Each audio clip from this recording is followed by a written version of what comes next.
আসসালামু আলাইকুম। সবাইকে স্বাগত জানাচ্ছি নতুন আরেকটি ভিডিওতে। আজকের ভিডিওতে আমরা শিখব আমাদের যে ডেস্কটপ বা কম্পিউটারে হার্ড ডিস্ক থাকে সেটার পার্টিশন কিভাবে করতে হয়। আমরা যখন নতুন ডেস্কটপ কম্পিউটার বা ল্যাপটপ কিনে থাকি তখন কিন্তু আমাদের ডেস্কটপের যে হার্ড ডিস্ক থাকে তারা কিন্তু কোনো পার্টিশন করে দেয় না। আবার অনেক সময় দেখা যায় যখন আমরা ডেস্কটপ ক্রয় করে থাকি তখন তারা হয়তোবা দুই একটি পার্টিশন করে দেয়। আর আমরা যখন ল্যাপটপ ক্রয় করে থাকি তখন কিন্তু আমাদের ল্যাপটপে যে হার্ড ডিস্ক থাকে সেটার কিন্তু কোনো পার্টিশন করে দেয় না। কারণ আমরা যখন ল্যাপটপ ক্রয় করে থাকি তখন কিন্তু আমাদেরকে একটি ইনটেক ল্যাপটপ দিয়ে থাকে। তাই আমাদের ল্যাপটপের যে হার্ড ডিস্ক থাকে সেই পার্টিশনটি নিজেদেরকেই করে নিতে হয়। এখন বন্ধুরা, মূলত হার্ড ডিস্ক পার্টিশনটা কি এই বিষয়টি জানা দরকার। আমি ক্লিয়ার করে দিচ্ছি। যখন আমার জিস পিসিতে আমরা প্রবেশ করব, এখানে অনেকগুলো ড্রাইভ দেখতে পাচ্ছেন ডি ড্রাইভ, ই ড্রাইভ, এফ ড্রাইভ এবং আর ড্রাইভ। মোট এখানে 5টি ড্রাইভ রয়েছে। কিন্তু আপনি যখন একটি নতুন ডেস্কটপ বা কম্পিউটার কিনবেন তখন কিন্তু আপনার একটি মাত্র ড্রাইভ থাকবে। আর আপনার ডেস্কটপে যদি এসএসডি থাকে তাহলে আপনার দুটি ড্রাইভ থাকবে। সেই একটি ড্রাইভ থেকে ভেঙে ভেঙে এরকম সাজানোকেই বলা হয় হার্ড ডিস্ক পার্টিশন। আশা করি বিষয়টা সম্পূর্ণ ক্লিয়ার বুঝতে পেরেছেন।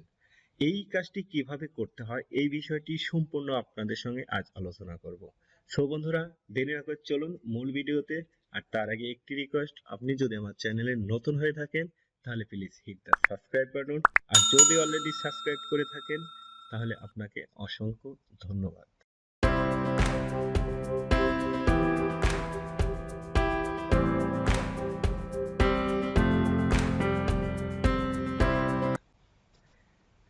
Welcome back to computer screen. এই কাজটির জন্য আমাদের দিস পিসির উপর মাউসের রাইট বাটন ক্লিক করে নিচে দেখতে পাচ্ছেন ম্যানেজের উপর ক্লিক করতে হবে। ম্যানেজের উপর ক্লিক করার পর আপনার সামনে এরকম একটি ডায়লগ বক্স চলে আসবে। এখান থেকে নিচে দেখতে পাচ্ছেন ডিস্ক ম্যানেজমেন্ট। এই ডিস্ক ম্যানেজমেন্টের উপর ক্লিক করতে হবে। আর এইখানে আপনি আরেকটি ভাবে আসতে পারেন, আপনার কম্পিউটারে যে সার্চ অপশন রয়েছে সেইখানে গিয়ে লিখতে হবে ডিআইএসকে। ডিআইএসকে লেখার পরে এর উপরে দেখতে পাচ্ছেন create and format hard disk partition. এখানে ক্লিক করলেও আপনাকে ওই সেম একই ফরম্যাটে নিয়ে যাওয়া হবে। এখান থেকে আপনার ল্যাপটপের যতগুলো ড্রাইভ আছে সম্পূর্ণ ড্রাইভগুলো এইভাবে শো করবে। এখন আপনাকে এখানে যে কাজটি করতে হবে, আপনি যে ড্রাইভ থেকে ভেঙে আলাদা করতে যাচ্ছেন সেই ড্রাইভের উপর মাউসের রাইট ক্লিক করতে হবে। আমি আপনাদেরকে ডি ড্রাইভ থেকে ভেঙে আরেকটি ড্রাইভ তৈরি করে দেখাবো। তাহলে আমি ডি ড্রাইভের উপর মাউসের রাইট ক্লিক করছি। মাউসের রাইট ক্লিক করার পর নিচে দেখতে পাচ্ছেন সার্কেল ভলিউম, এটির উপর ক্লিক করতে হবে।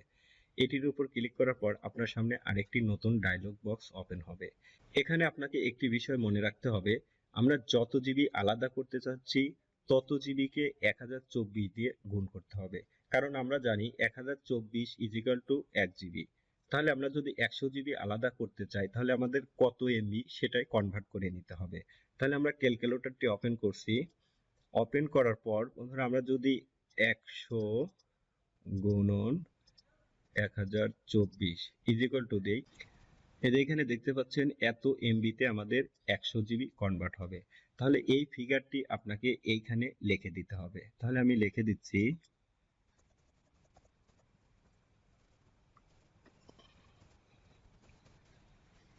লেখার পর নিচে দেখতে পাচ্ছেন সার্কেল, এটির উপরে ক্লিক করে দিন।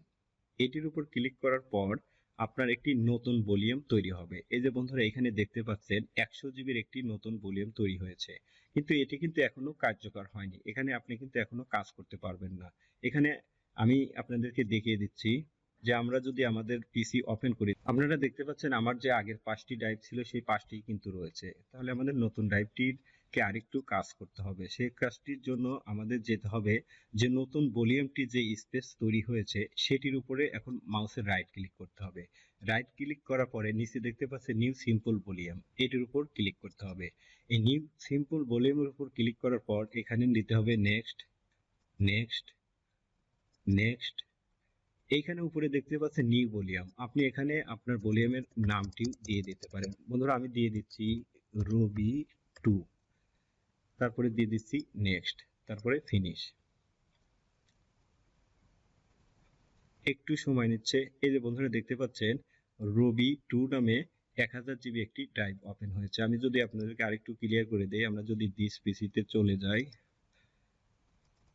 দিস পিসিতে যাওয়ার পরে এখন দেখতে পাচ্ছেন আমার এখানে মোট কিন্তু 6টি ড্রাইভ হয়ে গেছে। এই যে আমি নতুন যে ড্রাইভটি তৈরি করলাম রবি 2 99.9 জিবি, এটি কিন্তু আমাদের নতুন ড্রাইভ।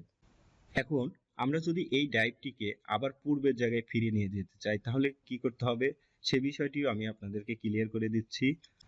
ধরুন আমার এই রবি 2 ড্রাইভটি আবার আমরা ডি ড্রাইভে ফিরিয়ে নিয়ে যাব, তাহলে আমাদের যে কাজটি করতে হবে এই রবি ড্রাইভের উপর মাউসের রাইট ক্লিক করতে হবে, নিচে দেখতে পাচ্ছেন ডিলেট ভলিউম, এই ডিলেট ভলিউমের উপর ক্লিক করতে হবে, তারপর এখান থেকে ইয়েস করে দিতে হবে।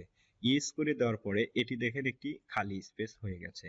এখন আপনি যে ড্রাইভে নিয়ে যেতে চাচ্ছেন সেই ড্রাইভের উপর মাউসের রাইট ক্লিক করতে হবে। রাইট ক্লিক করার পর নিচে দেখতে পাচ্ছেন এক্সটেন্ডেড ভলিউম, এটার উপর ক্লিক করতে হবে, তারপরে নেক্সট করতে হবে, এখান থেকে নেক্সট করতে হবে, এখান থেকে ফিনিশ করে দিতে হবে। এখন এখানে দেখতে পাচ্ছেন আমার যে 100 জিবির একটি ড্রাইভ ছিল সেটা কিন্তু আবার ডি ড্রাইভের মধ্যে ঢুকে গেছে, তারপর দুটি ড্রাইভ ছিল এখন আবার ডি ড্রাইভের মধ্যে সেটি একটি ড্রাইভে কনভার্ট হয়ে গেছে। সো বন্ধুরা আপনারা এইভাবে যতগুলো ড্রাইভে কনভার্ট করতে চান, যতগুলো ড্রাইভে ভাগ করতে চান আপনারা ততগুলো ড্রাইভে ভাগ করে নিতে পারবেন। সো আজকের ভিডিও বন্ধুরা এ পর্যন্তই। ভিডিওটি কেমন লাগলো, ভিডিওটি যদি ভালো লাগে তাহলে প্লিজ একটি লাইক কমেন্টস এবং শেয়ার করতে ভুলবেন না। পরবর্তীতে দেখা হবে নতুন কোনো ভিডিওতে, সে পর্যন্ত ভালো থাকুন, সুস্থ থাকুন, আল্লাহ হাফেজ।